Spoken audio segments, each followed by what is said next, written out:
Lock adalah sebuah anime yang ternyata bisa mengembarkan dunia berkali-kali selama berturut-turut selama sejarahnya. Akhirnya di episode terakhir Blue Lock Season 2 itu digemparkan dengan animasi yang sangat luar biasa, sangat bagus, sangat menggelegar, dan sangat-sangat di luar nalar. Para fansnya pun akhirnya bersorak-sorak ria, para hatersnya pun terdiam, dan akhirnya kita semua mesti mengakui kalau Blue Lock adalah peak Lock, dan itu semua adalah ya yang mau kalian dengar kan. Padahal bukan itu yang pengen gue sampaikan. Yang mau gue sampaikan adalah ini bukan lagi peak Lock, ini adalah Cop Lock, Coping Blue Lock. Jadi bagaimana episode terakhir dari season 2 Blue Lock Japan U20 yang dibangga-banggakan sama para fansnya di internet? Wah, akhirnya inilah peak animasi kesukaan kita.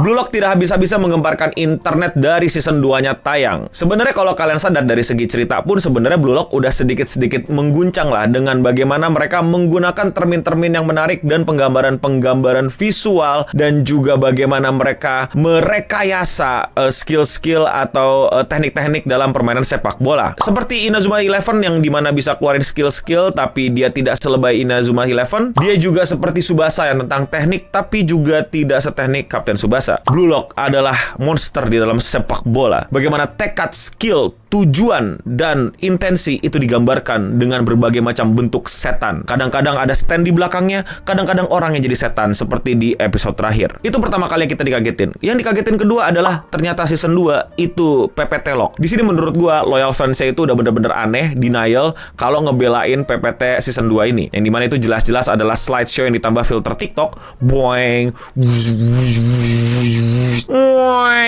Lalu keluar puzzle, terus ditendang, terus gol. Sebelum episode terakhir, gue juga udah bahas di episode sebelumnya di thumbnail yang ini tentang bagaimana kembali ke kaget yang di pertama banget ya, tentang bagaimana penggambaran ego, niat, tekad, dan lain-lain itu kadang-kadang wadidaw. Sampai akhirnya digambarkan sebagai bentuk penetrasi ke gawang adalah bagaimana ia berusaha untuk menghamilkan gawang. Dan terulang lagi di episode terakhir itu sebenarnya ada hal yang dialognya bikin gue pas nonton gue bener-bener kayak jam berapa itu ya? Kayak tengah malam gue nonton.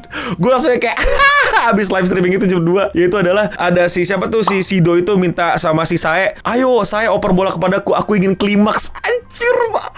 Oh my god, kok bisa-bisanya?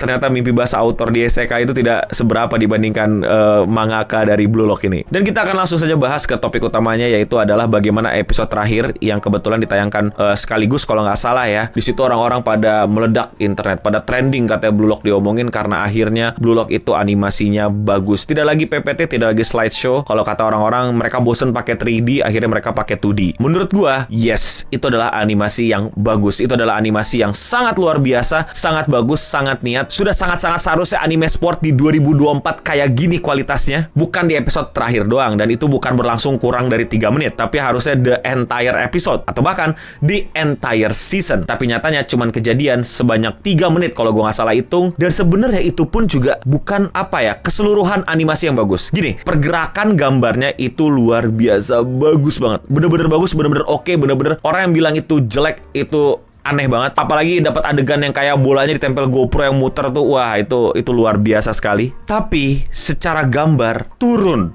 parah, turun sangat drastis, dan sayang banget sedikit orang ngomongin ini. Maksudnya gimana? Maksudnya ya lu lihat aja ini muka ya. Muka mereka tiba-tiba jadi tawar.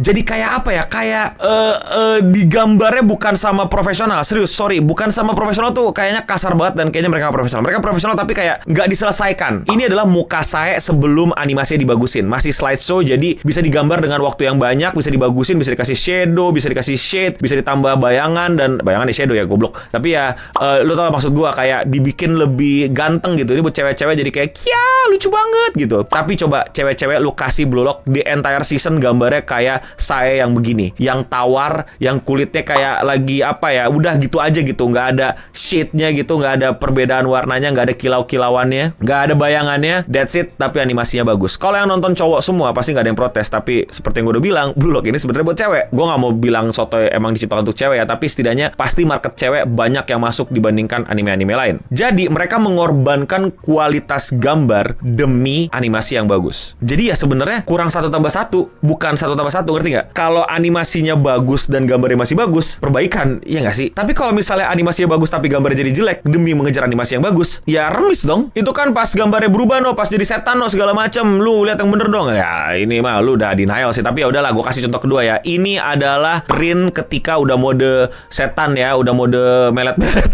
mode melet-melet. Lihat, masih ada shadownya, matanya emang udah berubah. Lihat berbagai macam tekstur dalam tubuhnya tuh kayak bagus gitu, kayak Blue Lock seharusnya, dengan animasi yang kurang. Dan ini adalah Rin ketika animasinya bagus ya. Ini bukan yang mau ngeledek. Mereka semua yang kerjain pasti profesional. Mereka pasti yang kerjain adalah orang-orang yang udah mendedikasikan hidupnya untuk membuat karya-karya bagus. Tapi ini masalah di manajemen. Ini masalah di leader-leadernya yang nggak tahu nih, yang ada keributan-keributan apa yang itu masih jadi rumor tuh, sehingga kerja mereka jadi kelihatan nggak sempurna. Padahal mereka bisa bikin lebih bagus, tapi ya mungkin kekurangan budget, energi, atau bahkan waktu. Dan gue yakin waktu adalah jawaban paling tepatnya. Jadi ingat ya, gue tidak mendiskreditkan artis-artis dan ilustrator dan animator dan semua yang bekerja di belakangnya. Mereka pasti bekerja sekuat tenaga mereka, tapi mereka tidak disupport seharusnya dengan perusahaan, atau perusahaan bilang ya udah gini aja bagus, tayang aja udah, fansnya pada seneng kok, udah tenang aja lu, gue tau lah fans Blue Lock kayak gimana. Udah, jadilah Blue Lock yang either animasinya bagus atau gambarnya jelek, atau Blue Lock yang gambarnya bagus tapi animasinya kurang. Dan ini adalah fakta kan, pada saat animasinya bener-bener slideshow filter TikTok, mereka itu bisa bagusin gambarnya, mereka bisa bikin jadiin per frame itu wallpaper ya, bukan per frame karena emang gak ada frame, cuman satu frame itu terus bergerak gitu kan, terus tang terus 3D segala macam. Jadi bisa lebih banyak waktu, menuangkan banyak energi untuk ngebagusin gambarnya. Dan yang terjadi sekarang adalah mereka nggak punya waktu untuk bagusin gambarnya karena mereka semua mesti fokus bagusin animasinya. Dan nggak semua yang dikasih black bar di atas bawah itu menjadikan sesuatunya langsung jadi kayak bagus. Jadi kayak wah, sinematik luar biasa, pasti something good bakal keluar. Nih something good yang bakal keluar di black bar gue nih. Nih tuh. Wow, magic. Wow. Ya gue ngerti lah itu upaya mereka untuk mengemphasize bahwa ini akan menjadi poin penting dalam cerita dalam episode ini. Gue paham itu semua. Namun menurut gue ini masih coping, ini masih denial. Tapi lu pada paham kan maksud gue? Kita mesti apresiasi bahwa akhirnya mereka bisa bikin anime bagus. Mereka bisa bikin pergerakan gambar-gambar yang bagus. Ternyata bisa, ternyata ada. Ternyata mampu, tapi ternyata mesti ada yang dikorbankan kan. Nah, maka dari itu kita harus berpikir nih, kemungkinan nih asumsi di belakangnya ada apa. Ya udah jelas bahwa para pekerja ini yang bekerja keras untuk bikin anime ini sepertinya tidak disupport dengan cukup baik, dengan waktu yang cukup, dan akhirnya kacau balau, dan akhirnya mereka ya nggak bisa semuanya ngerjain semuanya. Dan akhirnya keputusan production adalah ya udah nanti di akhir baru kita bagusin animasinya. Dan in a way menurut gua mungkin ada leader yang emang harus kalau bahasa kasar gua tuh ngurus ini semua. Tadinya dia nggak ngurus di sini, tapi dia kayak mesti bikin decision untuk bikin yang kayak gini. Udah nanti di akhir aja pas Itoshi Rin sama Itoshi saya ribut, kita bagusin animasinya tapi gambar dikurangin nggak apa-apa. Itu menurut gua keren. Maksudnya gini, kan bukan jadi ini semua kekacauan slideshow ini gara-gara dia gitu. Mungkin dia pengganti. Kalau di kerja pasti lu paham deh yang gua maksud. Dia mesti mikirin gitu. Ini udah sekacau ini, kira-kira kita bangkitnya gimana? Dan menurut gua perlu apresiasi itu. Lu siapapun yang ngeliat tim produksi ini yang mungkin kasarnya kalau bahasa gua dulu adalah nerima gitu, ngelapin orang gitu, kesalahan orang, dan bisa come out with the plan. Oke, kita bagusin semua gambarnya, tapi nggak apa-apa lah slideshow sama filter TikTok, tapi nanti di episode terakhir ya departemen kita coba kuras untuk animasi, tapi nggak apa-apa gambarnya biasa aja. So gue mau appreciate yang itu, dan itu perlu diapresiat. Kalau lu pernah kerja lu pasti paham maksud gue kayak gimana tuh. Tapi ketika lu bilang Blue Lock sudah menjadi pick lock, itu adalah cop lock. Nggak ada picknya, nggak ada yang kayak bagusnya. Kita mau nggak mau akan bandingin sama berbagai macam anime sport lainnya, Haikyuu, terus AO dan lain-lainnya. Blue Lock masih ketinggalan. Blue Lock sudah dikonfirm katanya dapat season 3. Menurut gua ini harusnya jadi pembuktian. Harusnya lu sebagai fans tuh memberikan kayak semacam sinyal gitu ke yang buat bagusin atau oke, udah cukup. Tapi tetap sih gue bakal nontonin karena gue menunggu adegan dia klimaks dan ingin menghamili gawang. Itu adalah sebuah komedi Blue Lock yang akan saya tunggu-tunggu dan menonton sambil ketawa-tawa makan siang. Gue liat di internet sih buset parah copingnya, apalagi youtuber luar ya yang bikin video akhirnya gitu shock the world, akhirnya break the limit, akhirnya comeback segala macem. Aduh ya nggak apa-apa, lagi-lagi coping fans kan. Tapi lu akan seru deh kalau lu bisa jadi fans yang nggak terlalu denial, dan ya lu tetap support, cuman kritik lu tetap masuk gitu. Jujur ya, pas pertama kali gue ngeliat itu bener-bener gue pikir fanmade. Seriusan, lu udah liat fanmade-nya Blue Lock belum? Yang kayak gini nih. Ya karena fanmade kan biasanya orang nggak kerja satu kantor satu perusahaan gitu. Mereka ya sendiri berdua sendirilah biasa itu apa ilustrator atau animator yang lagi belajar, yang lagi apa ya coba latihan gitu dan pamerin skillnya. Jadi tuh gue ngeliat klipnya di TikTok atau di mana gitu. Terus gue bilang oh ini fanmade gitu kan. Kayak gue tonton aja gitu. Terus kayak bentar ini beneran. Wow. What? Sekali lagi bukan ngeledek ya, tapi jelas kalau kita ngomongin kualitas itu menurut gue ya itu first impression gue pada saat tahu itu keluar di TikTok ternyata udah rilis episode terakhirnya ini fanmade. Oh bagus gitu kalau fanmade karena emang animasinya bagus gitu, tapi ternyata official.